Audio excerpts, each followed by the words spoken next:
नमस्कार विद्यार्थियों, मैं डॉक्टर रमेश सोनी। उत्कर्ष क्लासेस के इस लाइव प्लेटफॉर्म पर आप सभी लोगों का स्वागत है। हम लोग टॉपिक पे चर्चा कर रहे थे विश्व के प्रमुख मरुस्थलों के बारे में। तो जुड़िएगा टॉपिक से जल्दी। हम लोगों ने चर्चा की थी विश्व के प्रमुख मरुस्थल अफ्रीका महाद्वीप के, दक्षिणी अमेरिका के और एशिया महाद्वीप के मरुस्थल, उत्तरी अमेरिका के, ऑस्ट्रेलिया देश के मरुस्थलों के बारे में चर्चा की थी। तो उसी पे आगे हम लोग देखते हैं, चर्चा करते हैं। तो विश्व के प्रमुख मरुस्थलों के बारे में गुड मॉर्निंग सभी को, जल्दी से जुड़िए। टॉपिक चर्चा की थी हमने विश्व के मरुस्थलों के बारे में, उसी में आगे टॉपिक पे चर्चा करते हैं। टेस्ट दिया या नहीं बताइए जरा। संडे को जो टेस्ट हुआ था महत्वपूर्ण टेस्ट आपको जरूर देना। 25 प्रश्नों का टेस्ट था। टेस्ट हमेशा देते रहेगा, बहुत ही महत्वपूर्ण रहेगा टेस्ट आप लोगों के लिए, ठीक है। बुक देखिए, बुक्स लेके आया हूं, बहुत बढ़िया, सही कहा आपने। बुक्स आज कई सारी मैं दिखाऊंगा आपको, बहुत सारी बुक्स लेके आया हूं। मंडे को मैंने कहा था, प्रॉमिस किया था, याद रखूंगा, बिल्कुल लेकर आया हूं मैं बुक्स आपके सामने अभी चर्चा करूंगा। बस थोड़ा सा 5 मिनट का टॉपिक रह गया, चर्चा करके सीधा बुक्स के बारे में बताऊंगा। अनेक सारी बुक्स लेके आया हूं, यहाँ पर देखिए खूब सारी, कई सारी बुक्स है, इंपॉर्टेंट जितनी भी है सारी लेकर आया हूं। भारत के भूगोल, विश्व भूगोल इत्यादि सब पर लेकर आया हूं। तो जरा धैर्य रखिएगा, बुक्स के बारे में चर्चा करूंगा मैं भी आपके सामने, ठीक है, जरूर करूंगा। बुक्स लेके आया हूं मैं। तो देखिए, लास्ट मरुस्थल थे हमारे, हमने चर्चा की थी यहाँ पर ऑस्ट्रेलिया देश के मरुस्थल। बढ़िया सा एक चित्र बनाया था, याद करिए। कजाकिस्तान की राजधानी कहलाती है अस्ताना, ठीक है। तनामी मरुस्थल, इंडियन ज्योग्राफी पढ़ाऊंगा, जरूर पढ़ाऊंगा। वर्ल्ड ज्योग्राफी जब कंप्लीट हो जाएगी तो जरूर पढ़ाऊंगा मैं आपको, धैर्य रखिए बस मन में। 25 नंबर आए, 24 नंबर, 19 नंबर, बहुत बढ़िया। किसी के 18 नंबर, बढ़िया लगा, अच्छी बात है, बहुत ही बढ़िया। अच्छे से पढ़िए और बढ़िया से तैयारी करिएगा। कजाकिस्तान की राजधानी अस्ताना, ताना, Astana. Great Victoria, Gibson, great Sandy और तनामी मरुस्थल यहाँ पर ऑस्ट्रेलिया देश में। एक इधर मरुस्थल है सिम्पसन मरुस्थल, देखिए उत्तरी ऑस्ट्रेलिया, दक्षिणी ऑस्ट्रेलिया और क्वींसलैंड में। ग्रेट विक्टोरिया सबसे बड़ा मरुस्थल है, पश्चिमी ऑस्ट्रेलिया और दक्षिणी ऑस्ट्रेलिया प्रांत में। गिब्सन है पश्चिम में, और तनामी और ग्रेट सैंडी दोनों ही उत्तरी ऑस्ट्रेलिया व पश्चिमी ऑस्ट्रेलिया दोनों फैले मरुस्थलों का नाम कहलाता है। ऑस्ट्रेलिया देश के मरुस्थल जलधारा है, पश्चिमी ऑस्ट्रेलिया की ठंडी जलधारा इनके निर्माण में योगदान देती है। तो यहां पर हमने पढ़ा था, देखिए कुछ वर्णन भी किए थे। ग्रेट सैंडी मरुस्थल, एबॉर्जिन्स लोगों का मूल निवास, ऑस्ट्रेलिया देश के मूल निवास। ये 2 समूहों में बटे हैं, पिंटोपे समूह और मार्टू समूह के नाम से। मरुस्थल का विस्तार उत्तरी ऑस्ट्रेलिया, पश्चिमी ऑस्ट्रेलिया में। निफ्टी खान है तांबे की और टेलफर्ड सोने की खान के लिए प्रसिद्ध है। मरुस्थल है ग्रेट सैंडी मरुस्थल। अगला पढ़ा था हमने गिब्सन मरुस्थल, पश्चिमी ऑस्ट्रेलिया प्रांत में स्थित है, रेड कंगारुओं के लिए प्रसिद्ध है। ग्रेट विक्टोरिया मरुस्थल, यह मरुस्थल ऑस्ट्रेलिया देश के दक्षिणी ऑस्ट्रेलिया और पश्चिमी ऑस्ट्रेलिया प्रांत में सबसे बड़ा मरुस्थल है ऑस्ट्रेलिया का, और अनेक छोटी बड़ी खारे पानी की झीलें यहाँ पाई जाती है। नमस्कार सभी को, गुड मॉर्निंग सभी को। सिम्पसन मरुस्थल, यह ऑस्ट्रेलिया देश के 3 प्रांतों उत्तरी, दक्षिणी व क्वींसलैंड प्रांत में स्थित है। रेड कंगारू व रेड झाड़ी पाई जाती है। लाल रेत से युक्त मरुस्थल है। तनामी मरुस्थल, यह मरुस्थल उत्तरी व पश्चिमी ऑस्ट्रेलिया प्रांत में फैला है। इस मरुस्थल में कोयोटी सोने की खान स्थित है और यह मरुस्थल हम्माद प्रकार का है। मरुस्थल का नाम कहलाता है तनामी मरुस्थल के नाम से।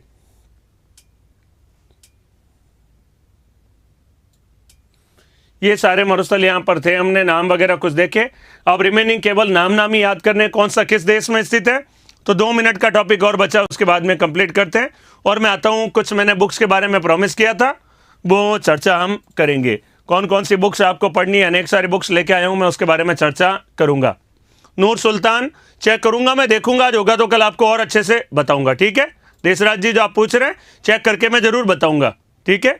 हो सकता है कुछ एकदम लेटेस्ट कुछ परिवर्तन हुआ हो तो देख के बताऊंगा। वैसे नूर सुल्तान मुझे नहीं ध्यान आ रहा है, किसी की राजधानी है, फिर भी कुछ परिवर्तन हुआ है तो चेक करके कल आपको याद रखे मैं जरूर बताऊंगा, ठीक है, पक्की बात है। अगला देखिएगा, यहां पर जो मरुस्थलों की लिस्ट में हमने पढ़ा था, यहां तक हम ऑस्ट्रेलिया देश के मरुस्थल पढ़ चुके थे। इसके बाद आता तनामी, इधर सिम्पसन भी पढ़ चुके। आता है सीरियाई, अल-नाफुद व रबल खाली। 17, 18 और 19 ये 3 मरुस्थलों के बारे में। हाँ, बुक में लेकर आया हूँ, कई जने पूछ रहे हैं, धैर्य रखिए, बुक मेरे पास में है। अभी 5-7 मिनट का टॉपिक बचा है, केवल ये नाम ही है, इनमें ज़्यादा वर्णन भी नहीं है। तो उसके बाद मैं सीधा बुक्स के ऊपर चर्चा करूंगा, ठीक है। तो कहलाती है यहां पर सीरियाई अल-नफूद व रबल खाली, इनके बारे में हम लोग चर्चा करते हैं। यहां पर कहां है, देखिए सीरियाई अल-नफूद व रबल खाली के बारे में, मरुस्थलों के बारे में चर्चा। यहां पर देखिए ये क्षेत्र कहलाता है अरब का क्षेत्र कहलाता है, ये कहलाता है यहां पर अरब का क्षेत्र। इधर है एशिया महाद्वीप का क्षेत्र, सऊदी अरब, सीरिया वगैरह देश है, नाम कहलाता है अरब का क्षेत्र के नाम से जाना जाता है। आपने सर हम्माद तो रेत और चट्टान बताई थी, रेत और चट्टान।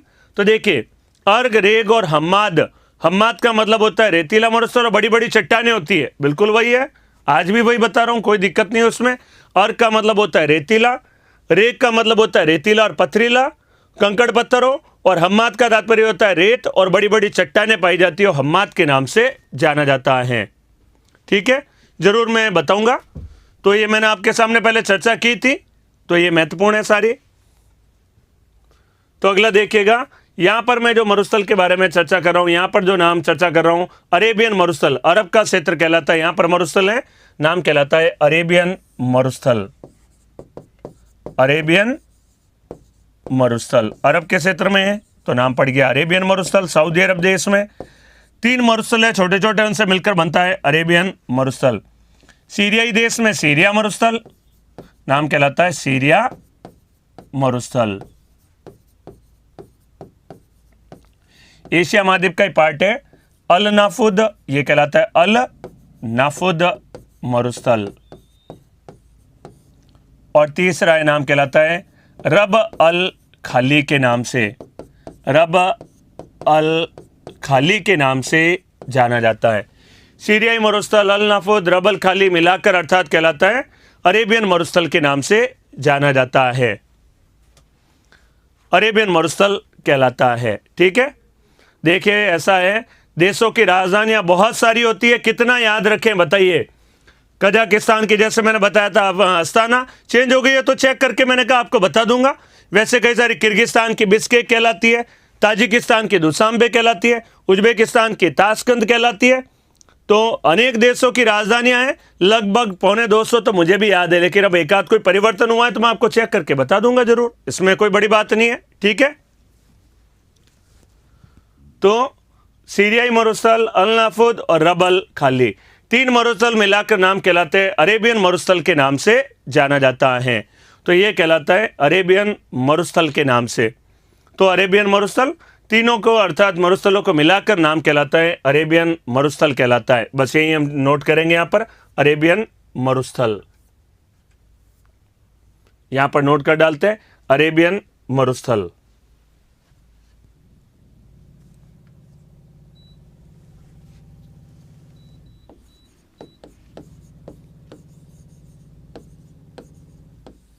अरेबियन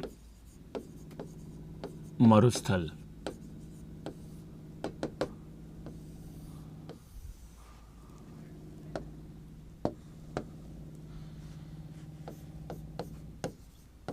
यह मरुस्थल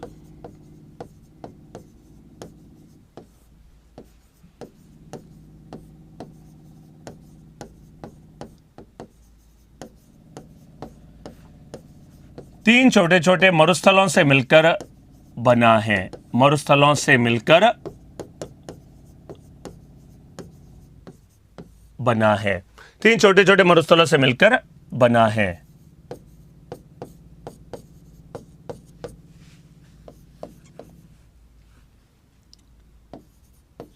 इस मरुस्थल का विस्तार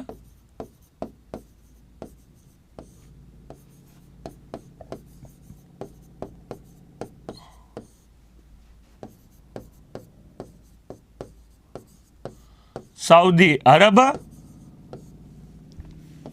व सीरिया देश में है।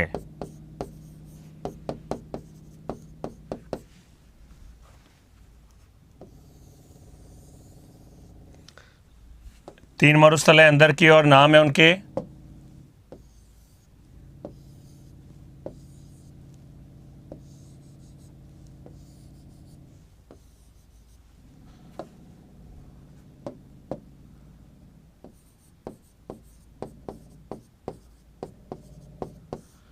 सीरियाई मरुस्थल,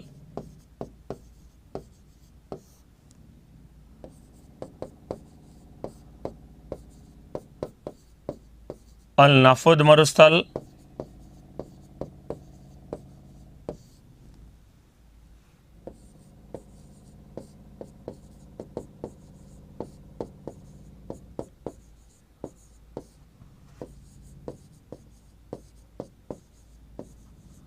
रब अल खाली मरुस्थल।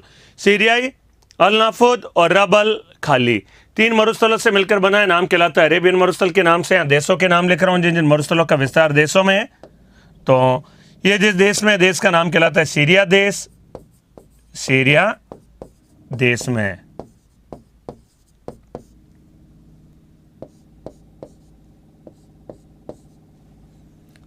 सऊदी अरब देश में।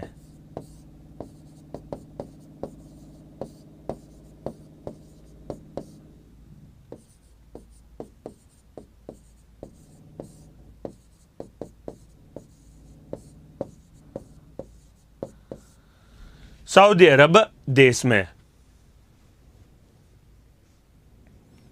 ठीक है।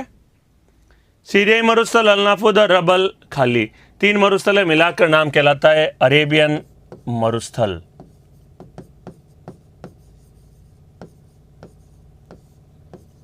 अरेबियन मरुस्थल, अरेबियन मरुस्थल तीन मरुस्थलों से मिलकर बना है, नाम कहलाता है सीरियाई, अल नाफुद और रब अल खाली के नाम से।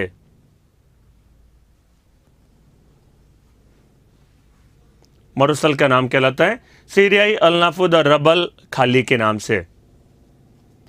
कोई फर्क नहीं पड़ता, देखिए ऐसा एग्जाम में प्रश्न नहीं पूछा जाते हैं कि तनामी मरुस्थल अम्माद है, रेतीला है, अर्ग है, क्या है, ठीक है, हमें एक टाइप याद रखना है। ऐसा एग्जामों में बहुत डिटेल इतना नहीं पूछा जाएगा। आप नाम भी याद रख लेंगे, किस देश में है, किस लिए प्रसिद्ध है, उतना ही काफ़ी होगा। ये सारी बातें जब टेस्ट लूंगा ना पिछला, तो याद भी नहीं रह पाएगा कई बार, क्योंकि तथ्य इतने ज़्यादा हो जाएंगे, इतना उसमें बारीकी से जाने की कोई आवश्यकता भी नहीं है मेरे अनुसार। तो आप मोटा मोटा याद रखिए, उतना भी काफ़ी होगा इन टॉपिकों में, ठीक है। ये यहाँ पर हुआ अरेबियन मरुस्थल, तीन मरुस्थलों से मिलकर बना है। सऊदी अरब सीरिया देश में आता है, तीन मरुस्थल हैं। सीरिया मरुस्थल सीरिया में, अल नाफुद रब अल खाली सऊदी अरब देश में। चित्र बना लीजिए, ये कहलाएगा अरेबियन मरुस्थल के नाम से। अरेबियन मरुस्थल हो गया। बस इतना ही लिखा है मैंने पहला भी टॉपिक की शुरुआत में। अरेबियन मरुस्थल तीन मरुस्थलों से मिलकर बना है और इनके नाम, और इससे पहले बस रिवाइज कराया था। तो ये सारा इंपॉर्टेंट है बिल्कुल। ऐसा मेंस में, प्री में, मेंस में जब भी क्वेश्चन आए तो बना सकते हैं। प्री में तो ऑब्जेक्टिव होगा, मेंस में ऐसा कभी लिखा है एग्जाम में तो बना सकते हैं चित्र, और मेंस में चित्र बनाएंगे तो नंबर अच्छे आते हैं। कोई भी मेंस का एग्जाम देंगे, RS हो, IS हो, UPPCS हो, MPPCS, कोई भी एग्जाम हो, मेंस में ऐसे चित्र बनाएंगे तो नंबर आएंगे। ज्योग्राफी मतलब डायग्राम, डायग्राम जितने ज़्यादा होंगे उतना ही बढ़िया रहेगा। हो गया यहाँ पर। तो ये सारा मैंने लिखा है मरुस्थलों के बारे में। अरेबियन मरुस्थल, बहुत सारे मरुस्थलों पे चर्चा कर दी है।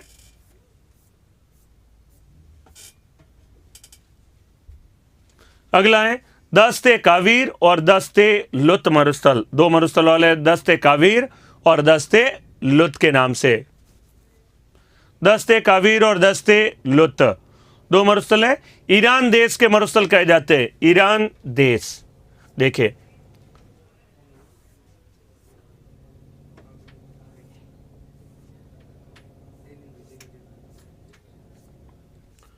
हो गया, यहां पर नोट कर लिया आप लोगों ने।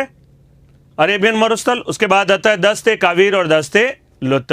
एशिया महाद्वीप में आता है। सीरिया और सऊदी अरब दोनों एशिया महाद्वीप के हैं। एशिया महाद्वीप में आएगा। महाद्वीप का नाम कहें तो एशिया महाद्वीप में कहलाता है। अरेबियन मरुस्थल आता है, एशिया महाद्वीप का मरुस्थल है। सऊदी अरब तो एशिया में ही है, सीरिया भी एशिया में, एशिया महाद्वीप में है, एशिया महाद्वीप के मरुस्थल है। ईरान भी अगला जो मरुस्थल बताऊंगा वो भी एशिया महाद्वीप का ही मरुस्थल होगा।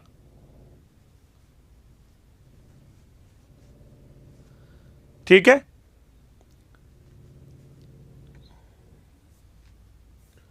अगला देखिएगा, यहाँ पर मैं आपको दर्शाऊंगा, यहाँ पर एक देश है, ये बाउंड्री है देखिए एशिया महाद्वीप की। तभी तो मैंने पहले एक बार आपको बताई थी, मैंने कहा यहाँ से अगर ये इस प्रकार से है, ये एशिया महाद्वीप की बाउंड्री कहलाती है। अब देखिए इसके अंदर जो भी आएगा वो सारा एशिया महाद्वीप का ही पार्ट कहलाएगा।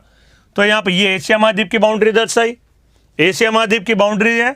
तो यहाँ पर एक देश है, देश का नाम कहलाता है, इधर देश का नाम बता रहा हूँ, देश का नाम है ईरान, इसके अंदर आ रहा है देखिए। तो कौन से महाद्वीप का भाग होगा? एशिया महाद्वीप का भाग होगा। यहाँ पर देश है, देश का नाम कहलाता है ईरान देश, ईरान देश। ईरान देश के अंतर्गत दो मरुस्थल है, उत्तरी भाग में एक मरुस्थल और एक दक्षिणी भाग में मरुस्थल। उत्तर में जो मरुस्थल है उसका नाम है दस्त ए कावीर, दस्त ए कावीर, और एक मरुस्थल है नाम कहलाता है दस्त ए लुत के नाम से, दस्त ए कावीर और दस्त ए लुत मरुस्थल ईरान देश के उत्तरी और दक्षिणी भाग में। दस्ते कावीर और दस्ते लुत, ईरान देश एशिया महाद्वीप के ईरान देश के उत्तरी भाग में दस्ते कावीर, दक्षिणी भाग में दस्ते लुत मरुस्थल का विस्तार है। मरुस्थल का नाम कहलाता है ईरान देश के मरुस्थल। तो अगला जो हमारा टॉपिक है, इसमें एशिया महाद्वीप की बाउंड्री बताई, अंदर आ रहा है तो होगा। मैंने जो अभी अरेबियन मरुस्थल बताया था वो देखिए, उसकी लोकेशन यहाँ पर है। वो जो मरुस्थल आता है अरेबियन मरुस्थल यहाँ पर आ जाता है, ये कहलाता है अरेबियन मरुस्थल। तो वो भी एशिया में ही होगा, अरेबियन मरुस्थल। ठीक है, तीन मरुस्थल थे, सीरियाई, अल नाफुद और रबल खाली, और इसके उत्तर में ईरान देश का दस्ते कावीर और दस्ते लुत मरुस्थल। क्या कह रहे हैं देश राज्य बताइए, कुछ प्रश्न है तो बोलिए अपना। ईरान देश के मरुस्थल,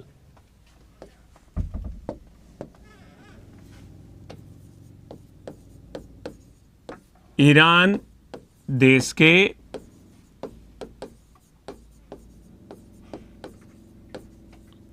मरुस्थल, ईरान देश के मरुस्थल। ठीक है,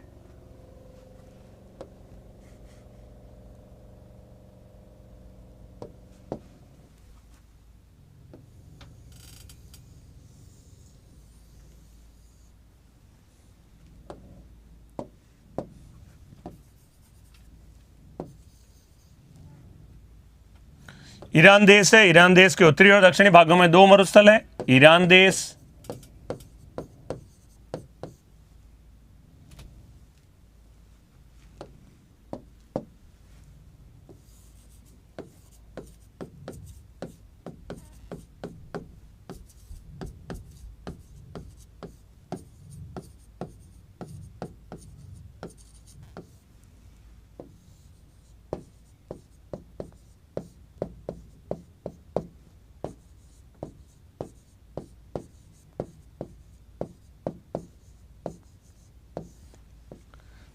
दस्ते कावीर और दस्ते लुत मरुस्थल, देश का नाम कहलाता है ईरान के नाम से जाना जाता है।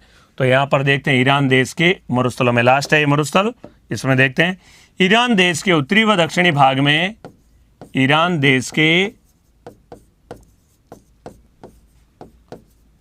उत्तरी व दक्षिणी भाग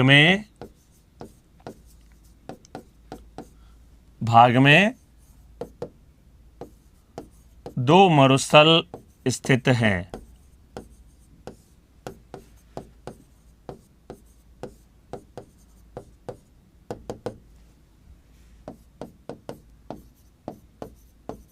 उत्तर में दस्त ए कावीर मरुस्थल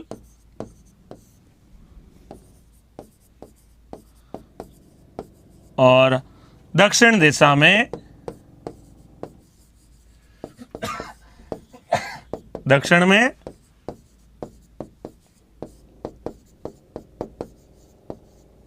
दस्त ए लुत मरुस्थल। इसमें केवल नाम याद रखना, इतना ही काफी है, दस्ते कावीर और दस्ते लुत मरुस्थल। रोरिंग 40 शब्द इससे टॉपिक से रिलेटेड नहीं है, वैसे बता दूं पवनों से रिलेटेड है। दक्षिणी गोलार्ध में पछुआ पवनों को 40 डिग्री अक्षांश के निकट कहा जाता है गरजता चालीसा, ये उसका तात्पर्य, गरजता चालीसा को कहा जाता है। ठीक है, तो रिलेटेड टॉपिक से ही आप प्रश्न पूछे, यहां पर अनावश्यक जानकारी अभी नहीं, टॉपिक जो आएगा तब आप जरूर पूछेगा, मैं आपको जरूर बताऊंगा। ठीक है, तो ये कहलाता है ईरान देश के मरुस्थल हैं, उत्तर में दस्ते कावीर और दक्षिण में दस्ते लुत। दस्ते कावीर दस्ते लुत अफगानिस्तान में नहीं बल्कि ईरान देश में, बिल्कुल सत्य है, कोई डाउट नहीं है।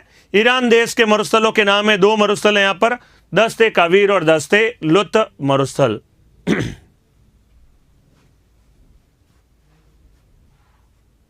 हो गया।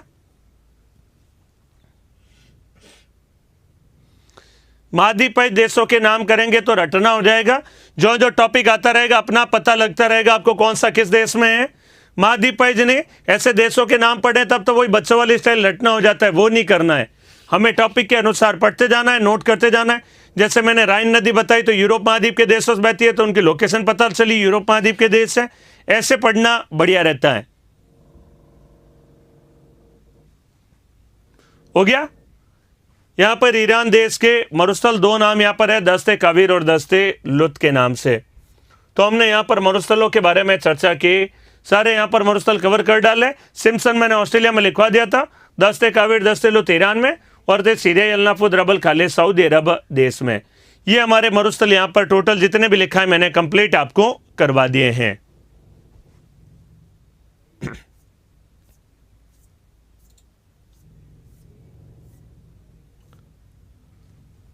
तो अब यहां पे आपके सामने मैंने इनमें दर्शाया आपके सामने। अब मैंने कुछ कहा था पुस्तकों के ऊपर चर्चा करूंगा, कौन सी किताबें पढ़नी चाहिए, कौन सी नहीं पढ़नी चाहिए, कौन सी किताबें बेसिक से शुरुआत करें, कौन सी डिटेल से पढ़ने की है। अनेक सारी किताबों के बारे में आपके सामने आज चर्चा करूंगा। 5-10 मिनट की चर्चा या किताबों के बारे में जरूर करूंगा, तो उनको जरा देखिएगा कौन सी किताबें पढ़नी चाहिए और कौन सी नहीं। ठीक है, तो देखिए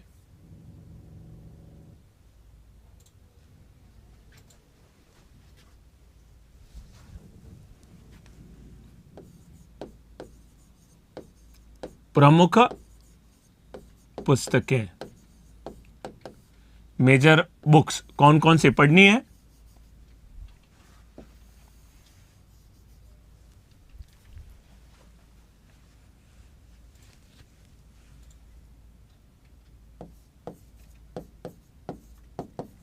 बेसिक बुक्स बताऊंगा मैं पहले आपको, और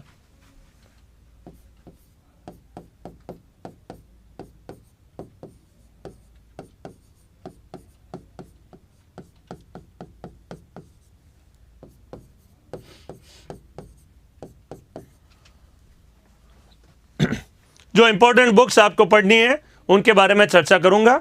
तो देखिएगा यहां पर प्रमुख पुस्तकों के बारे में कौन कौन सी किताबें पढ़नी है। आप प्रश्न भी करवाऊंगा मैं इससे रिलेटेड आपको। तो आज कुछ कहा था बुक्स पे चर्चा करना है, तो फिर समय नहीं रहेगा, वो भी चर्चा कर देता हूं। प्रश्न भी मैं आपको जरूर जरूर करवाऊंगा, पक्का है। ठीक है, तो यहां पर देख लीजिए इंपॉर्टेंट जो बुक्स है, मैं यहां पर जो आपको बताने जा रहा हूं वो लेवल 1 की बता रहा हूं। लेवल 1 में आएगा आईएएस का एग्जाम, आरएस का एग्जाम, यूपीपीसीएस, पीएसआई का एग्जाम, एमपीपीसीएस वगैरह, जो पीसीएस के ऊपर अपर लेवल के एग्जाम होते हैं उनके बारे में आपको बुक्स बताने जा रहा हूं। तो वो जरा यहां पर देखिएगा, इंपॉर्टेंट बुक्स है वो सारी मैं आज आपको दर्शा दे रहा हूं। पहले मैं आपको डिटेल मैटर वाली बुक्स ही बताऊंगा बढ़िया से, जो कौन कौन सी आपको किताबें पढ़नी है उसके बारे में जरा समझिएगा। ज्योग्राफी में इंपॉर्टेंट पार्ट माना जाता है भौतिक भूगोल। भौतिक भूगोल में भूकंप, ज्वालामुखी, पर्वत, पठार, मैदान, ये सारी जो संरचनाएं होती है उसके लिए सबसे बढ़िया बुक मानी जाती है। बुक का नाम कहलाता है भौतिक भूगोल। भौतिक भूगोल सविंदर सिंह की, ये इंडिया में नंबर 1 राइटर है, इनसे ऊपर का अभी तक कोई भी राइटर नहीं है लिखने वाला। भौतिक भूगोल सविंदर सिंह की आती है, भौतिक भूगोल सविंदर सिंह राइटर का नाम लिखा है। ये सबसे बढ़िया बुक मानी जाती है, इंडिया में सबसे वैलिड बुक मानी जाती है। टेक्स्ट बुक का दर्जा है, इसको समझ लीजिए, इससे ऊपर फिर कोई भी किताब नहीं मानी जाती। भौतिक भूगोल में तो कम से कम इसका नंबर 1 स्थान है।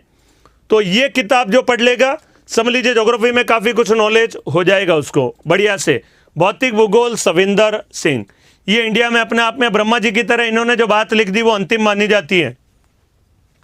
तो पहला बुक है भौतिक भूगोल, सविंदर सिंह।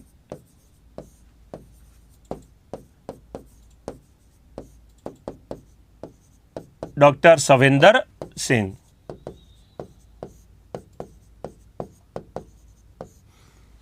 मोटी किताब है, बड़ी किताब है थोड़ी, लगभग देखिए यहां पर 600 पेज की बुक है, 606 पेज की बुक है। भौतिक भूगोल सविंदर सिंह के नाम से जानी जाती है। इसमें सारे देखिए चैप्टर है, इसमें जलवायु विज्ञान भी है, इसमें भौतिक भूगोल भी दे रखा है। भौतिक भूगोल, भूगोल की प्रकृति, पृथ्वी की उत्पत्ति, पृथ्वी की आंतरिक संरचना, महाद्वीप महासागर, संतुलन का सिद्धांत, भूसंचलन, चट्टाने, मृदा, ज्वालामुखी, भूकंप, अनेक सारे ऐसे टॉपिक कवर होंगे। झीलें, मैदान, पठार, पर्वत, भूकंप, सारी बातें इसमें कवर होगी भौतिक भूगोल की। इसके अलावा जलमंडल, समुद्र के बारे में, ज्वार भाटा, समुद्री जलधारा इत्यादि सारी यहां पर चर्चा होगी इसमें। और इसी के अंतर्गत आ जाता है वायुमंडल भी। वायुमंडल के अनेक सारे कॉन्सेप्ट भी इसके अंतर्गत हैं। तो वायुमंडल और जलमंडल और भौतिक भूगोल जिसे हम कहें, भूकंप, ज्वालामुखी इत्यादि इस तरह के टॉपिक, पर्वत, पठार, मैदान, ये सारे इसमें कवर होंगे। वसुंधरा प्रकाशन की भौतिक भूगोल, डॉक्टर सविंदर सिंह। ये किताब इंडिया में सबसे मान्य किताब है आज की तारीख में, ज्योग्राफी में नंबर 1 बुक मानी जाती है। इसके बाद आता है देखिए समुद्र विज्ञान एवं जलवायु विज्ञान। समुद्र विज्ञान और जलवायु विज्ञान है DS लाल की, DS लाल।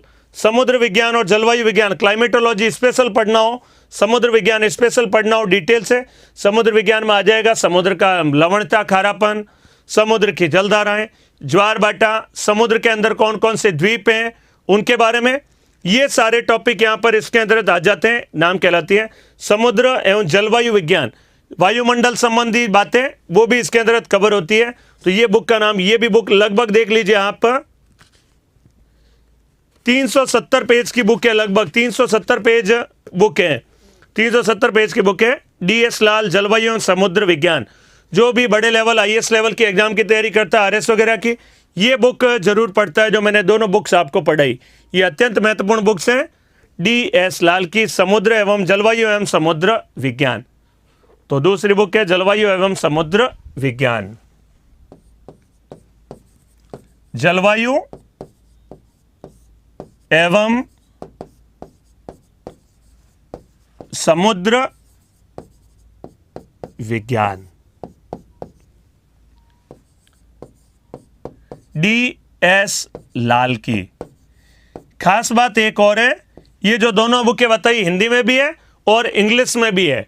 हिंदी और इंग्लिश दोनों में आती है, दोनों मीडियम के लिए है, तो मीडियम की भी कोई दिक्कत नहीं, दोनों मीडियम के लिए। जलवायु एवं समुद्र विज्ञान DS लाल। अगर किसी ने ज्योग्राफी में ये दोनों बुक्स पढ़ ली तो ज्योग्राफी का जो मेजर पार्ट होता है, भू आकृति विज्ञान, जलवायु विज्ञान, समुद्र विज्ञान, उस पर उसकी पकड़ बन जाती है। इसके बाद और बुक्स पढ़ने की चाहे तो आपको आवश्यकता ही नहीं। ये सारी बातें इसमें इंपॉर्टेंट, मैं आपको जो पढ़ा रहा हूं इन्हीं किताबों की पढ़ी हुई मेजर जो बातें हैं, भौतिक भूगोल संबंधी जो बातें बताई हैं, पर्वत, पठार, मैदान, झीलें वगैरह, सब कुछ इन्हीं बुक से पढ़ाया, मेजर इन्हीं बुक्स का पार्ट है। खासतौर से सविंदर सिंह वाली बुक का। समुद्र विज्ञान जो आगे आपको पढ़ाऊंगा, जलधाराएं, ज्वार भाटा, वो समुद्र विज्ञान DS लाल वाले टॉपिक से ही पढ़ाऊंगा। ठीक है। दूसरी जो बुक्स है समुद्र एवं जलवायु विज्ञान। अब आता है देखिए यहां पर भारत का भूगोल। भारत के भूगोल पर इंपॉर्टेंट 2 बुक्स हैं, 2 बराबर के राइटर हैं इंडिया में। एक का नाम है देखिए यहां पर लिखा है माजिद हुसैन और रमेश सिंह। माजिद हुसैन नाम से किताब बहुत ही फेमस है, भारत का भूगोल, माजिद हुसैन। राइटर का नाम लिख रखा है माजिद हुसैन। ये किताब बहुत इंपॉर्टेंट है।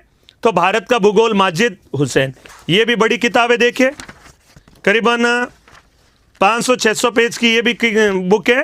इसके अंदर अनेक सारे डायग्राम दे रखे हैं, बढ़िया से चित्र बना रखे हैं, अनेक सारे चित्र बन रखे हैं इसके अंतर्गत, भारत के भूगोल से संबंधित इत्यादि डायग्रामेटिक प्रस्तुतिकरण है, बहुत सारे डायग्राम्स दे रखे हैं। किताब का नाम कहलाता है भारत का भूगोल, माजिद हुसैन के नाम से। माजिद हुसैन की किताब है भारत का भूगोल। तो अगली बुक का नाम है भारत का भूगोल, माजिद हुसैन।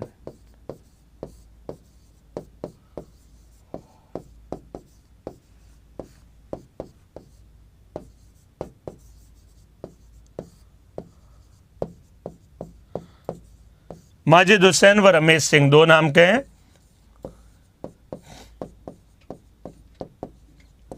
तो तीसरी बुक है भारत का भूगोल, माजिद हुसैन व रमेश सिंह की। ठीक है,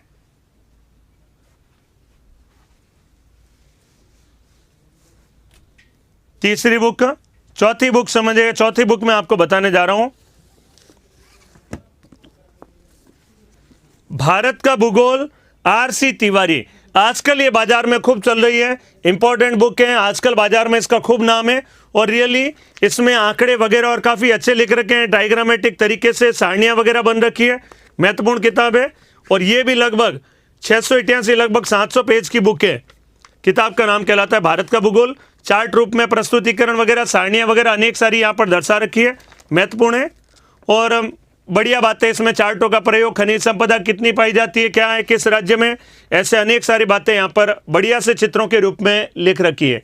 किताब का नाम कहलाता है भारत का भूगोल, आरसी तिवारी। भारत का भूगोल, आरसी तिवारी। आप में से एक जनों ने पूछा सर जीसी लियोंग की, बढ़िया बुक है। जीसी लियोंग की भी बहुत अच्छी किताब मानी जाती है, लेकिन वो केवल इंग्लिश में है, केवल इंग्लिश मीडियम में आती है जीसी लियोंग की। जीसी लियोंग की भी बहुत ही अव्वल दर्जे की किताब मानी जाती है जीसी लियोंग की भी, लेकिन वो केवल इंग्लिश में, हिंदी में नहीं है। मैं यहाँ पर जो किताबें हिंदी इंग्लिश दोनों में आ रहा है, खासतौर से हिंदी में है, वो किताबें आपको बता रहा हूँ, क्योंकि हिंदी मीडियम में ही पढ़ा रहा हूँ अधिकांशतया, तो हिंदी वाली किताबें मैं बता रहा हूँ। जीसी लियोंग जो पढ़ना चाहे तो बहुत अच्छी किताब है, उत्तम किताबों में मानी जाती है वो भी। तो भारत का भूगोल, आरसी तिवारी आजकल बाजार में हिट बुक है बहुत ही। महेश कुमार वर्णवाल बिल्कुल भी नहीं सजेस्ट करूंगा मैं आपको, बिल्कुल ना पढ़ें तो अच्छा है। वो बेसिक बुक नहीं है, वो गाइड है एक तरीके से। भारत का भूगोल,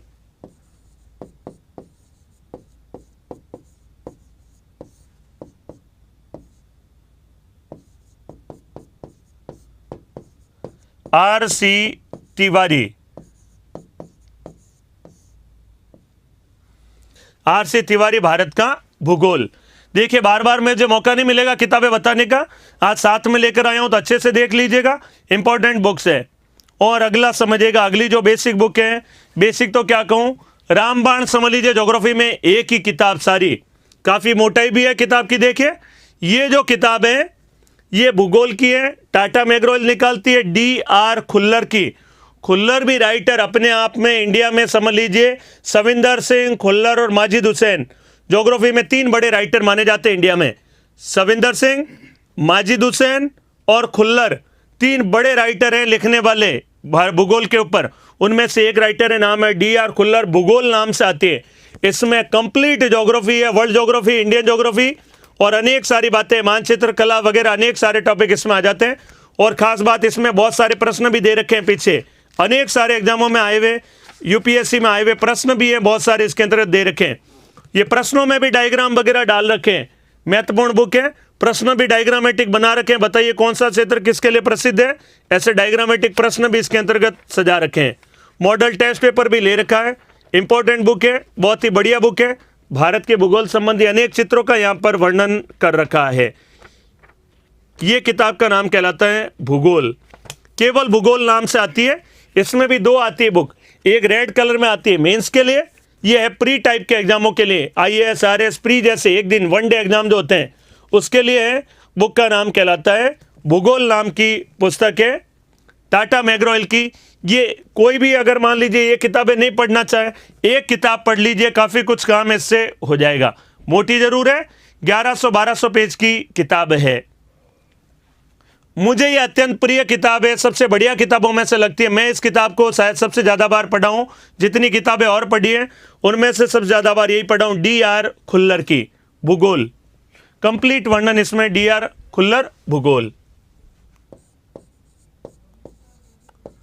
भूगोल नाम से भारत का भूगोल भी है, विश्व का भूगोल भी है। DR खुल्लर।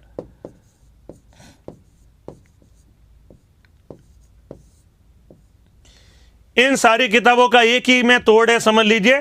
5वें नंबर पर जो लिखा है, 5वें नंबर पर जो लिखा है वो सारी किताबों का एक साथ निचोड़ है। 5वां जो है वो एक ही किताब है जिसमें सारी बातें समाहित हो जाती है। ये महत्वपूर्ण है।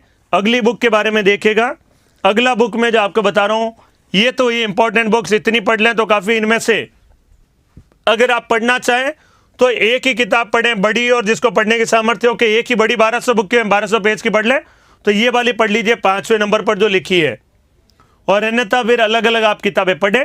इन दोनों में से कोई भी एक पढ़ लें, चुनाव है तीसरे और चौथे में से कोई भी एक पढ़ लें, दोनों बराबरी की है, आपकी इच्छा हो जो इसमें से पढ़ लीजिए।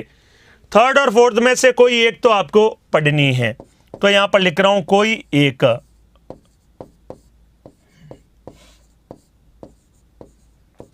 कोई एक पढ़ना है, या तो तीसरा नंबर या चौथे नंबर वाली आप पढ़ लीजिए, और इन दोनों में से भी कोई एक आप पढ़ लीजिए।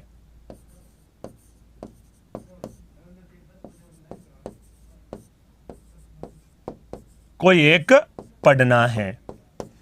ये किताबों के यहां पर हुए इंपॉर्टेंट किताबें, डिटेल जो बुक्स हैं उनके बारे में यहां पर जानकारी दी। अगला समझिएगा बेसिक बुक्स।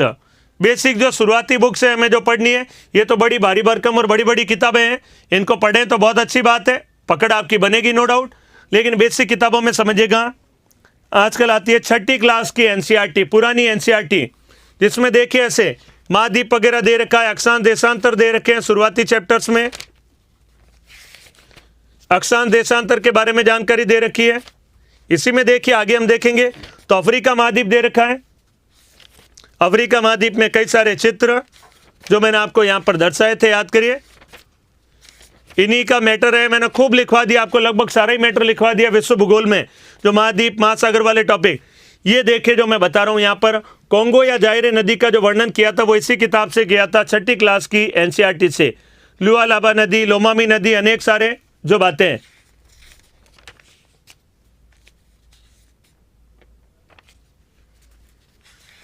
नाइजीरिया देश में नाइजर नदी वगैरह यहां पे इसमें दर्शाई, अनेक देशों का यहां पर वर्णन दे रखा है, मिस्र देश वगैरह का टॉपिक वाइज यहां पर महाद्वीपों में देशों के बारे में वर्णन दे रखा है। 6th क्लास की एनसीईआरटी। दक्षिणी अमेरिका, दक्षिणी अमेरिका में देखिए यहां पर रॉकीज पर्वत वगैरह सारे दर्शा रखे, अनेक सारे यहां पर वर्णन कर रखे हैं। ऐसे 6th की है, ऐसे 7th क्लास की एनसीईआरटी है। 7th क्लास की एनसीईआरटी में उत्तरी अमेरिका दे रखा है, तो ये 7th क्लास 6th क्लास, तो 6th 7th 8th basic books में पढ़ना है एनसीईआरटी। राजस्थान है तो राजस्थान बोर्ड की, उत्तर प्रदेश है तो उत्तर प्रदेश बोर्ड की, वो लगभग आजकल सभी किताबें सेम कर दी है, स्टेट बोर्ड और एनसीईआरटी दोनों लगभग समान कर दी है, तो कोई भी आप पढ़ सकते हैं एनसीईआरटी। एनसीईआरटी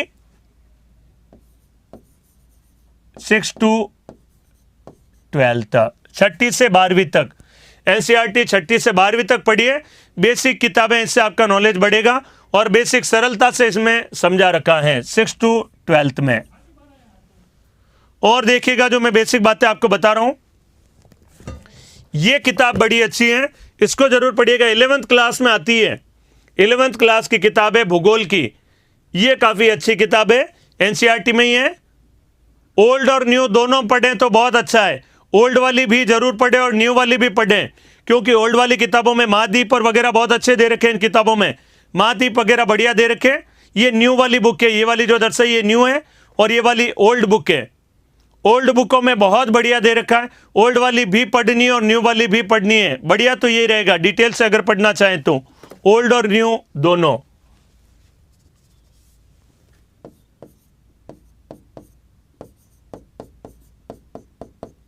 ओल्ड व न्यू बोथ या ओल्ड व न्यू दोनों, पुरानी व नई दोनों एनसीईआरटी 6ठी से 12वीं तक। एक एक दिन का काम है, ज्यादा नहीं है इनमें, किताबें पढ़ने में बड़ी छोटी और सरल है, तो 1-2 दिन में एक किताब पढ़ सकते हैं, ज्यादा बड़ी किताबें नहीं है। दूसरा, एनसीईआरटी के बाद में आता है आपको यदि प्रश्न सॉल्व करने हैं प्रैक्टिस के लिए,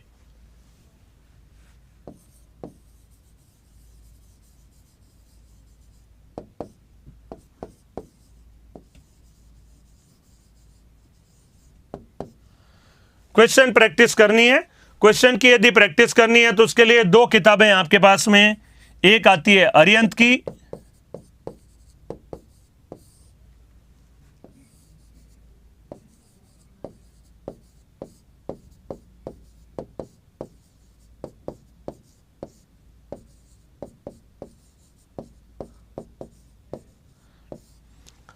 क्वेश्चन प्रैक्टिस के लिए 2 किताबें, सारा आपने पढ़ लिया। क्वेश्चन की प्रैक्टिस जो मैं प्रश्न लेके आ रहा हूं, जैसे टेस्ट में दिखा रहा हूं, उनकी प्रैक्टिस करने के लिए एक बुक और है, वो मेरी किताब है।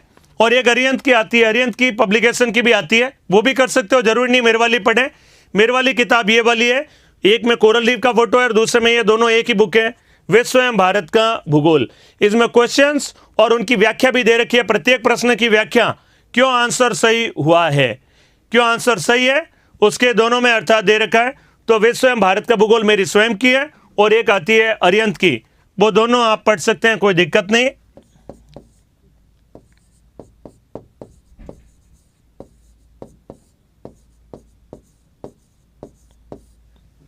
अरिहंत पब्लिकेशन।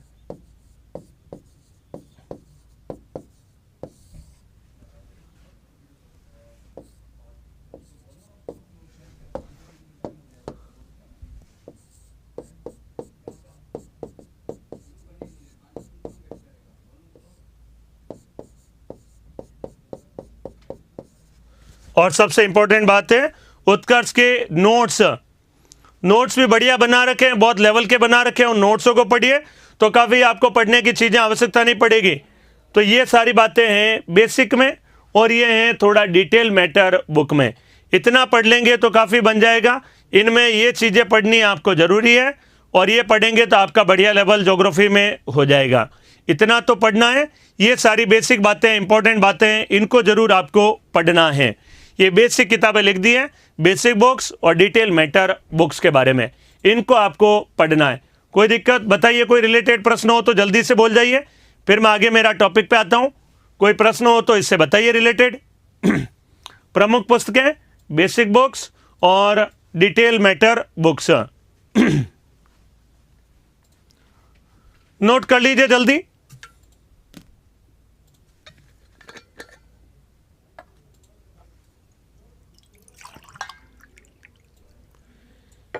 मेरी बुक कहाँ मिलेगी? मेरी बुक मिल जाएगी आपको लॉकडाउन खुलने के बाद, कुछ समय बाद, महीने भर बाद में लगभग आपको ऑनलाइन भी मिल जाएगी और अच्छे अच्छे बुक स्टोरों पे भी मिल जाएगी। भारत में लगभग सभी जगह ऑनलाइन मिल जाएगी आपको, अमेजॉन, फ्लिपकार्ट, सब पे ऑनलाइन भी मिल जाएगी। और ये सारी बुक्स आपको पढ़नी है। उत्कर्ष के नोट्स आपको जरूर पढ़ने हैं, अच्छे स्तरीय नोट्स टीचर्स ने मिलकर हमने बनाए, बढ़िया नोट्स है, सारी किताबों का सार है। इस सार को आपको जरूर पढ़ना है। आपको ऑनलाइन भी कई सारे उसमें नोट्स दिए गए लाइब्रेरी वगैरह में, उनको पढ़ना है। गाइडों का नाम नहीं लूंगा, गाइड मैं नहीं पढ़ता हूँ। गाइडों के जो तथ्य है वो भी मैं आपको नहीं बताऊंगा। गाइडों में अब लिख दिया कोई तथ्य, उसकी कोई वैलिडिटी नहीं, वो मैं यहाँ पर चर्चा नहीं कर सकता। तो इतना आपको जरूर पढ़ना है, ठीक है।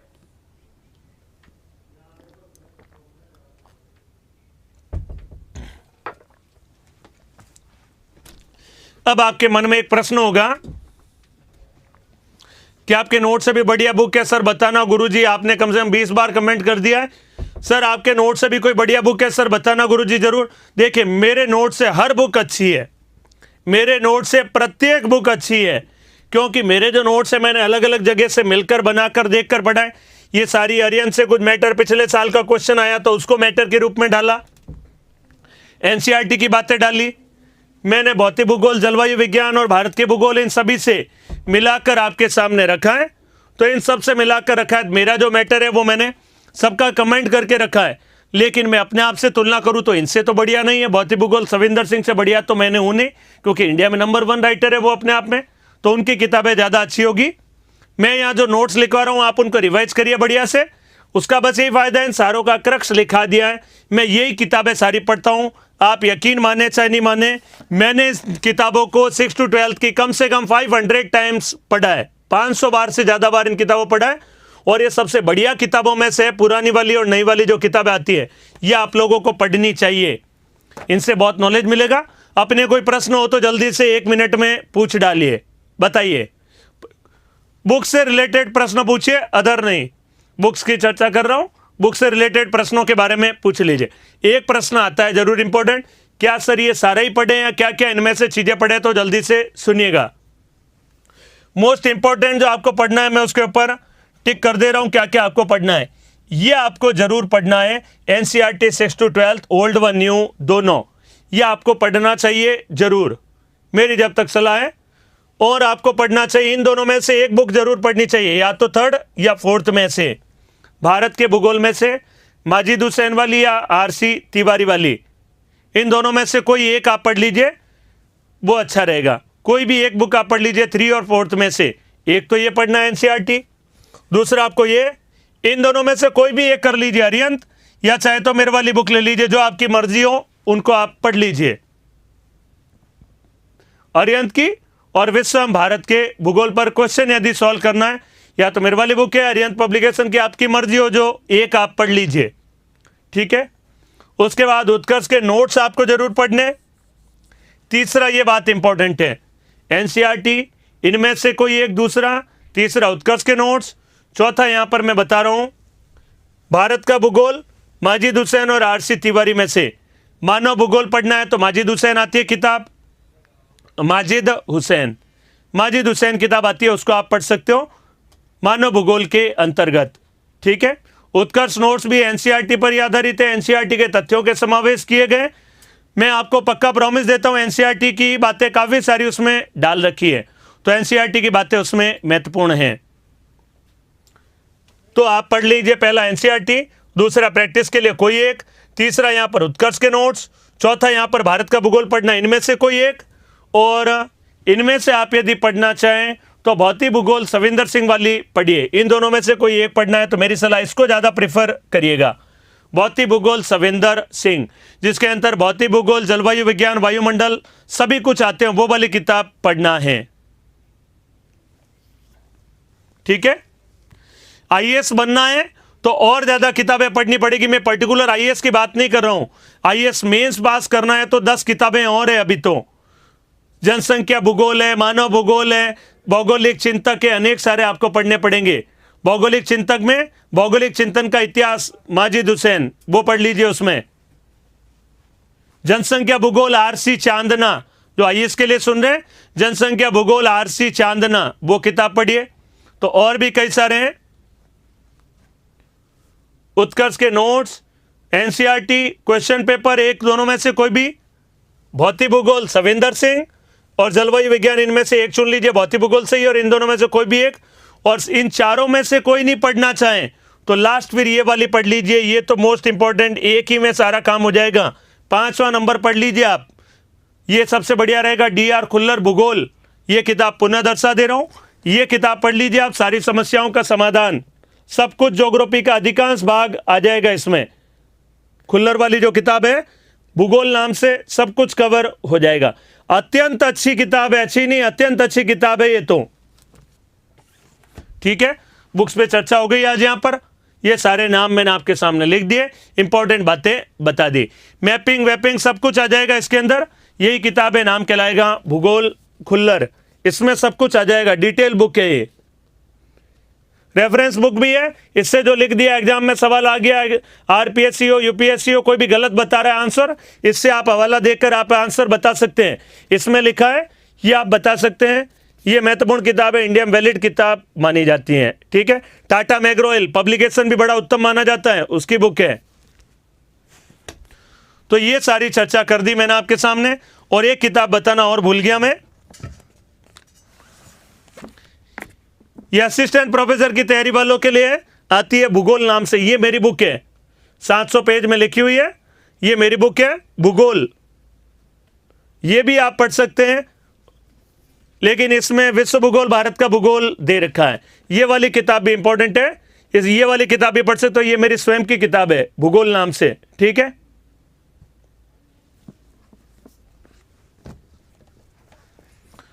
तो सारी किताबों के बारे में मैंने चर्चा कर दी आपके सामने, ये कहलाएगी प्रमुख पुस्तकों के बारे में। अब आज के बाद अब किताबों के बारे में मत पूछिएगा, बहुत डिटेल से बता चुका हूं, नोट्स वगैरह क्या पढ़ना है क्या नहीं पढ़ना है, सारा इससे रिलेटेड।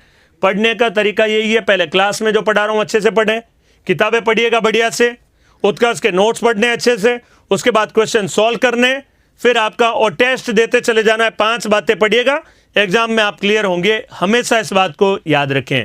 लूसेंट गाइड है, मैं बिल्कुल भी सलाह नहीं दूंगा, वैलिडिटी नहीं है, महेश कुमार वनवाल, कोई उसकी वैलिडिटी नहीं है, गाइड है वो, बुक नहीं है। तो आते हैं अब हमारे टॉपिक के ऊपर, आपने कहा कुछ प्रश्न, तो लिखेगा। फिर 2-4 कुछ प्रश्न भी सॉल्व करवा देता हूँ। समय 5 मिनट का, 5-7 मिनट का। तो पुस्तक प्रमुख इंपॉर्टेंट क्वेश्चंस के बारे में आपके सामने चर्चा करूंगा। ज्यादातर किताबें सब बताए, इंग्लिश मीडियम में भी और हिंदी मीडियम में भी है, दोनों में। आरसी तिवारी वाली नहीं होगी इंग्लिश मीडियम में, बाकी इनमें सारी भूगोल जो लिखा है यहां पर आरसी तिवारी वाली हिंदी मीडियम में, बाकी सारी किताबें इंग्लिश और हिंदी दोनों में आती है। मेरे वाली हिंदी में ही है, बाकी अरिहंत पब्लिकेशन ये भी हिंदी में, बाकी इसके अलावा एनसीईआरटी वगैरह सारी। इनमें से केवल हिंदी मीडियम की किताब एक तो ये वाली है, ये भी हिंदी मीडियम की किताब है, और एक आरसी तिवारी वाली हिंदी मीडियम की किताब है। बाकी सभी इंग्लिश में भी किताबें आती हैं। गोले जिन पे लगा दिए 3 हिंदी में, बाकी सभी इंग्लिश में हैं। ठीक है,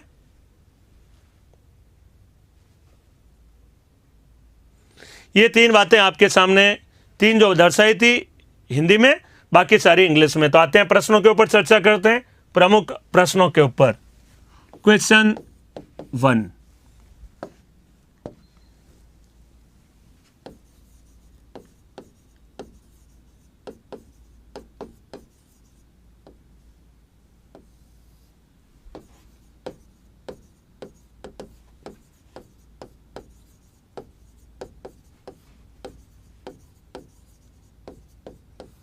निम्नलिखित कथनों पर विचार कीजिए।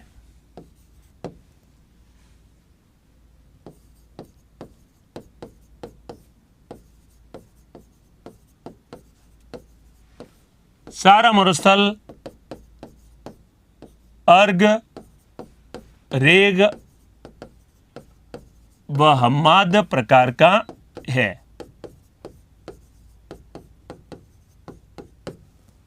दूसरा, तनामी मरुस्थल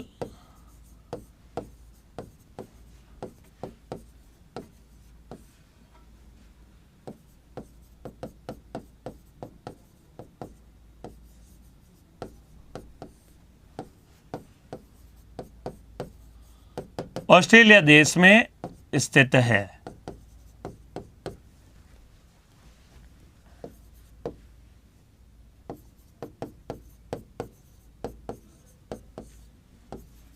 अटाकामा मरुस्थल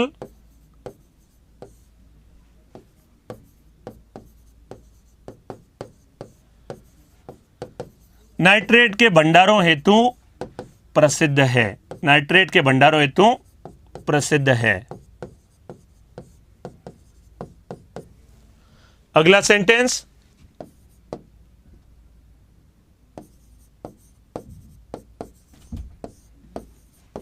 मोजावे मरुस्थल के निर्माण में, मोजावे मरुस्थल के निर्माण में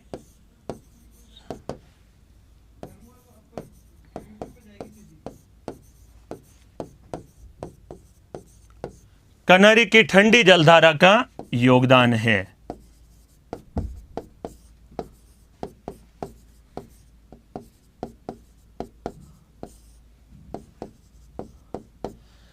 मोजावे मरुस्थल के निर्माण में कनारी की ठंडी जलधारा का योगदान है। देखिए, कल मैं आपको पौने टॉपिक पढ़ा दूंगा, कई जने डिमांड कर रहे हैं, लेकिन एक निवेदन है, पौने टॉपिक में आप बिल्कुल शुरुआत से जुड़िएगा और अंत तक बने रहेगा। बीच में कोई भी दिन मिस कर दिया तो फिर समझ में नहीं आ पाएगा। इसलिए पौने टॉपिक कल पढ़ाऊंगा, वैश्विक पौने, भूवायु तंत्र, व्यापारिक पौने, पछुआ पौने, ध्रुवीय पौने, अनेक बातें आएगी, उनको जरा आप अच्छे से पढ़ना। वो पढ़ लिया तो आपके जलधाराएं वगैरह भी आगे अच्छे समझ में आएगी। इसके बाद जलधाराएं टॉपिक पढ़ाऊंगा, क्योंकि जलधाराएं पढ़ने के लिए पौने पढ़ना जरूरी होता है, बेस होता है वो उसका। तो आप अच्छे से कल पढ़ के आना, जहां कहीं भी आपको पढ़ने में मिले पौने एक बार आप पढ़ के आना। ठीक है, उपरोक्त में से कौन सा या कौन से कथन सत्य हैं? उपरोक्त में से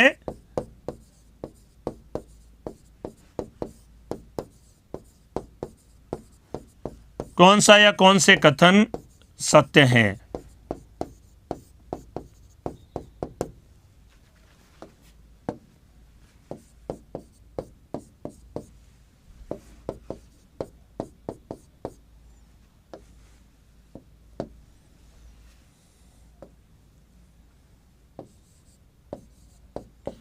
1 व 2,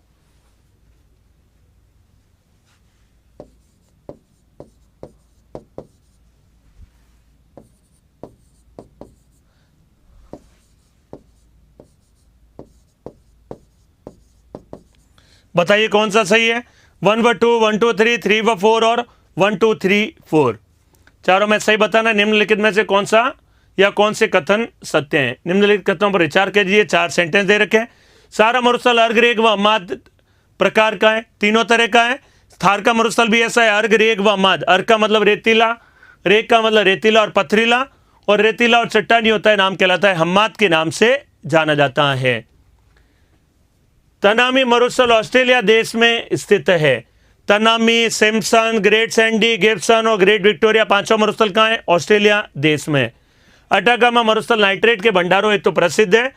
नाइट्रेट से बनाया जाता है उर्वरक का निर्माण किया जाता है, सही है। मोजाय मरुस्थल के निर्माण में कनारी की ठंडी जलधारा का योगदान है, ये बिल्कुल गलत है। कनारी की ठंडी जलधारा नहीं, बल्कि कौन सा है? कैलिफोर्निया की ठंडी जलधारा का योगदान है। आंसर कहलाएगा बी, यहां पर सत्य है। बी ऑप्शन सही होगा।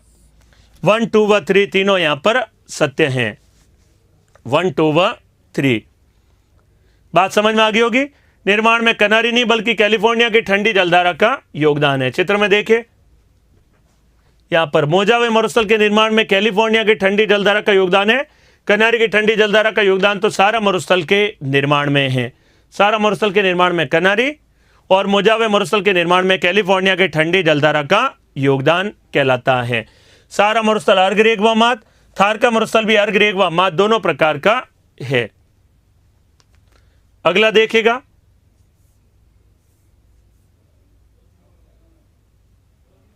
हो गया यहां पर। सर गुरु जवाब दे, इंग्लिश मीडियम वालों के लिए भी क्लास और आप नोट्स, सही है क्या गुरुजी? नोट्स पढ़ेंगे तो बहुत है, कोई दिक्कत नहीं। किताबें भी पढ़नी चाहिए, अच्छा रहता है, बढ़िया रहता है। किताबें पढ़ेंगे तब भी बहुत ही बढ़िया रहेगा। केवल नोट से काम नहीं चलता है, किताबें जरूर पढ़नी चाहिए हमें। निम्नलिखित कथनों पर विचार कीजिए।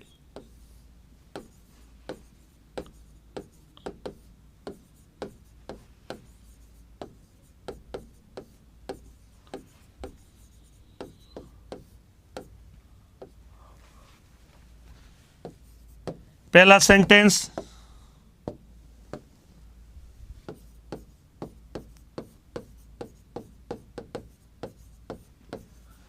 ग्रेट सैंडी मरुस्थल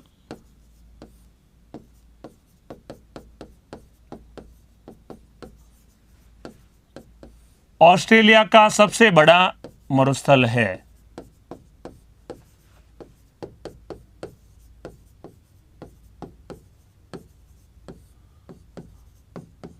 ऑस्ट्रेलिया का सबसे बड़ा मरुस्थल है।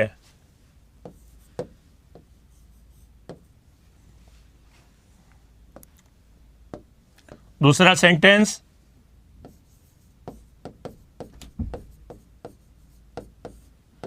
बेंगुएला की ठंडी जलधारा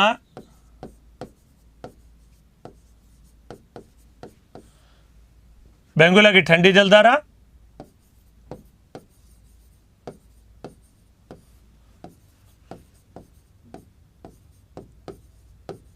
नोबियन मरुस्थल के निर्माण में योगदान देती है।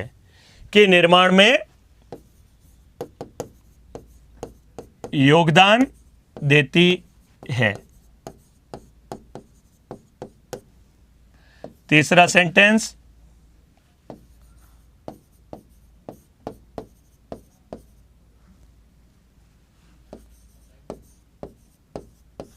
पेरू या हम्बोल्ट की ठंडी जलधारा पेरू या हम्बोल्ट की ठंडी जलधारा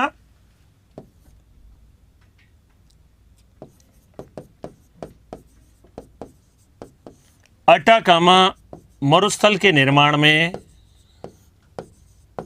सही क्या आंसर होगा बताइएगा? अटाकामा मरुस्थल के निर्माण में योगदान देती है।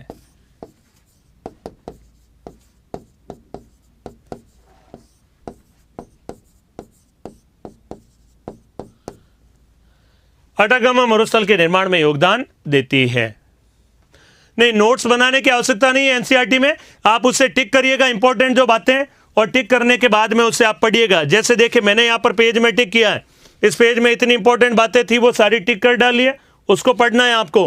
ये आपने अच्छा प्रश्न पूछा, सही कहा, क्या पूरा पढ़ें, पूरा तो एक बार पढ़ना ही है, इंपॉर्टेंट बातें वो नोट कर लेनी है, अंडरलाइन कर लेनी है और उन्हीं अंडरलाइन को बार बार हमें रिवाइज करना है। महत्वपूर्ण जो तथ्य है, जैसे यहां पर कई सारे महत्वपूर्ण लिख रखा है बातें, कुछ इसमें दे रखी है, देखिए हार्मेटन पवने, गर्म धूलभरी पवने उत्तर पूर्व की ओर से चला करती अफ्रीका में हार्मेटन कहा जाता है। तो यहां पर लिख दिया नाइजीरिया देश के उत्तर में जोस का पठार स्थित है। इंपॉर्टेंट बातें थी वो यहां पर लिख डाली, इंपॉर्टेंट अंडरलाइन करनी, अंडरलाइन केवल 20% से ज्यादा टिक नहीं होनी चाहिए, मात्र 20% केवल। तो आंसर बताइएगा, यहां पर मोस्ट इंपॉर्टेंट क्वेश्चन है, उपरोक्त में से कौन सा या कौन से कथन सत्य हैं? उपरोक्त में से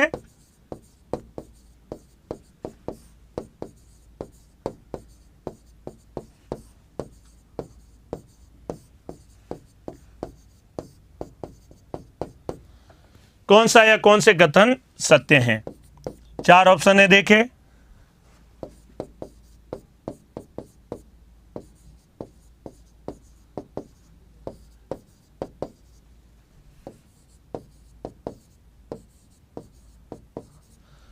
कौन सा सही है बताएं? ग्रेट सैंडी मरुस्थल ऑस्ट्रेलिया का सबसे बड़ा मरुस्थल है। बेंगोला की ठंडी जलधारा नोबियन मरुस्थल के निर्माण में योगदान देती है। पेरू या अम्बोल्ट की जलधारा अटाकामा मरुस्थल के निर्माण में योगदान देती है। जरा थोड़ा सा ऑप्शन सही करूंगा मैं इसमें। ग्रेट सैंडी मरुस्थल, बेंगोला की ठंडी जलधारा, केवल 3, 1 व 2, 2 व 3। अब जरा बताइएगा यहां पर कौन सा सही है? ABCD यहां पर 4 ऑप्शन लिखे, केवल 3, 2 व 3, 1 व 2 और 1 2 3, तीनों नहीं पढ़ाया तभी तो नाम दिया है। यहां पर देखिए नूबियन मरुस्थल नहीं है, ग्रेट सैंडी मरुस्थल ऑस्ट्रेलिया का सबसे बड़ा मरुस्थल नहीं है, great Sandy Gibson great Victoria सबसे बड़ा मरुस्थल। तो आंसर हो जाए, ये तो गलत है। ग्रेट विक्टोरिया मरुस्थल ऑस्ट्रेलिया का सबसे बड़ा मरुस्थल है, पहला गलत है। बेंगोला की ठंडी जलधारा नूबियन मरुस्थल में नहीं, नामीब मरुस्थल के निर्माण में योगदान देती है। यहां पर नामीब है, नाम गलत रख दिया है, नूबियन, तो नामीब मरुस्थल के निर्माण में। दूसरा सेंटेंस भी क्या हुआ? गलत है। सेकंड सेंटेंस भी गलत होगा, सेकंड सेंटेंस भी यहां पर गलत है। होना चाहिए था यहां पर नामीब के मरुस्थल के निर्माण में, नूबियन नहीं होगा। हम्बोल्ट की ठंडी जलधारा अटाकामा मरुस्थल के निर्माण में योगदान देती है। हम्बोल्ट की ठंडी जलधारा या पेरू की जलधारा का अटाकामा मरुस्थल के निर्माण में योगदान देती है। यहां पर पेरू या हम्बोल्ट की ठंडी जलधारा अटाकामा मरुस्थल के निर्माण में योगदान देती है। केवल तीसरा सही है, सी ऑप्शन सही होगा। मोस्ट इंपॉर्टेंट क्वेश्चन है ये। डाउट लगेगा ऐसा, नामीब और नूबियन एक जैसे, लेकिन नहीं, सारा मरुस्थल का इधर की ओर पार्ट है, यहां पर इसको नाम देते हैं नूबियन मरुस्थल कहा जाता है। पश्चिमी भाग में यहां पर मरुस्थल है, नाम कहलाता है नूबियन, जो प्रश्न में लिख रखा है नूबियन। यहां है नूबियन मरुस्थल, जबकि यहां पर लिखा है नामीब। बेंगोला की ठंडी जलधारा नामीब मरुस्थल के निर्माण में योगदान देती है। तो यहां पर सही होगा केवल 3, यहां पर सही है। ऑप्शन हो जाएगा केवल 3, सी ऑप्शन यहां पर सही है। तो यहां पर ये दूसरा प्रश्न हमने चर्चा किया। इंपॉर्टेंट प्रश्नों के बारे में टेस्ट भी आप लोगों ने दिया होगा, उसमें भी आए थे मरुस्थल से रिलेटेड प्रश्न। तो यहां पर आज इतना ही। कल आएंगे, चर्चा करेंगे पवनों के बारे में। भू वायु तंत्र पढ़कर आइएगा। व्यापारिक पवने, पछवा पवने, ध्रुवीय पवने, कोरिलिस बल, फेरल का नियम, अनेक ऐसे बिंदुओं पर चर्चा करूंगा। तो आते हैं टॉपिक, कल चर्चा करेंगे भू वायु तंत्र, ग्लोबल विंड सिस्टम। ठीक है, धन्यवाद।